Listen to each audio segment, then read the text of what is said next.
Hello বন্ধুরা, welcome back to my YouTube channel. বন্ধুরা, সময়টা হচ্ছে গ্রীষ্মকাল। যাচ্ছিলাম সিউড়ি কোনো এক কাজে, তাই উঠে পড়লাম স্টেট বাসে। আপনাদের জানিয়ে রাখি যে রামপুরহাট থেকে সিউড়ি যাওয়ার জন্য স্টেট বাসের জেনারেল ভাড়া হচ্ছে 40 টাকা। আর আমি হচ্ছে স্টুডেন্ট, সেহেতু আমি কনসেশনের জন্য বললাম, তাই আমার ভাড়া নিল 25 টাকা। জানি না আপনাদের সবার নেবে কিনা। তো বন্ধুরা, কিছুক্ষণ যাওয়ার পরে আমরা পড়ে যাই এক ভয়ানক ট্রাফিক জ্যামে। আর আপনারা তো জানেন, ওয়েস্ট বেঙ্গলের লোকাল ট্রেন এবং ওয়েস্ট বেঙ্গলের যে কোনো ট্রাফিক জ্যাম দুটোই একই। ওয়েস্ট বেঙ্গলের ট্রাফিক জ্যাম যেমন ছাড়ে না, তেমনই ওয়েস্ট বেঙ্গলের লোকাল ট্রেনের স্পিড বাড়ে না। যাই হোক, দীর্ঘক্ষণ অপেক্ষা করার পর অবশেষে ট্রাফিক জ্যাম ছেড়ে যায়। তারপর আমরা চলতে থাকি সিউড়ির উদ্দেশ্যে। যাওয়ার পথে এতটাই গরম যে আমার শরীর থেকে প্রচণ্ড পরিমাণে ঘাম বেরিয়ে যাচ্ছে।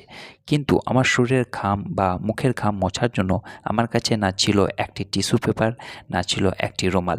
আপনাদের জানিয়ে রাখি যে এই গ্রীষ্মকালে তীব্র গরমের জন্য আপনারা ঘর থেকে বেরোলেই আপনারা অবশ্যই জলের বোতল, ওআরএস বা ইলেকট্রোলাইট মতো জলীয় খাবার ব্যবহার করবেন। এবং একটু রোদে বেরোলেই আপনারা কিন্তু সানগ্লাস বা ছাতা ব্যবহার করবেন। বন্ধুরা, গরমের হাত থেকে নিজেদের বাঁচাতে আপনারা সবসময় হোয়াইট কালার শার্ট বা যে কোনো ফুল হাতের শার্ট পরিধান করবেন। বন্ধুরা, পাশের মধ্যে দেখতে পাচ্ছেন অতটা ভিড় নেই। আমি যে সিটে বসে রয়েছি সেটা সম্পূর্ণ ফাঁকা।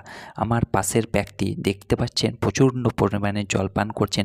উনিও ঘেমে যাচ্ছেন, মনে হয় ওনার হাতেও বা কাছে কোনো রকমের রুমাল নেই। তো বন্ধুরা, অনেক দিন পর ভিডিও আপলোড করলাম। ভিডিওটি আপনারা অবশ্যই পুরোটাই দেখবেন। ভিডিওটি ভালো লাগলে অবশ্যই লাইক করবেন আর আমার এই চ্যানেলটিকে সাবস্ক্রাইব করবেন। আর ভিডিওটিকে যত পারবেন বন্ধুদের সঙ্গে শেয়ার করবেন। ভালো থাকুন, সুস্থ থাকুন। আবার দেখা হবে নতুন এক ভিডিওতে, নতুন এক জায়গায়। Thank you very much. ভালো থাকুন, সুস্থ থাকুন। ধন্যবাদ।